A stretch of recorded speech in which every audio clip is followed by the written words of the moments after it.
Growing up, my grandmother had a tradition of making iron skillet fried burgers every Friday and Saturday night.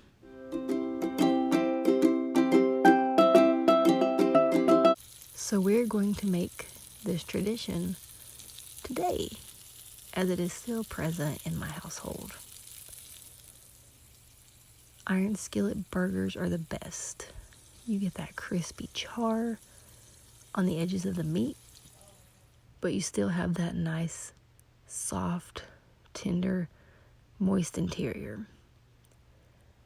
Alongside some fries, I like to make a burger that has fresh tomatoes and onion slices.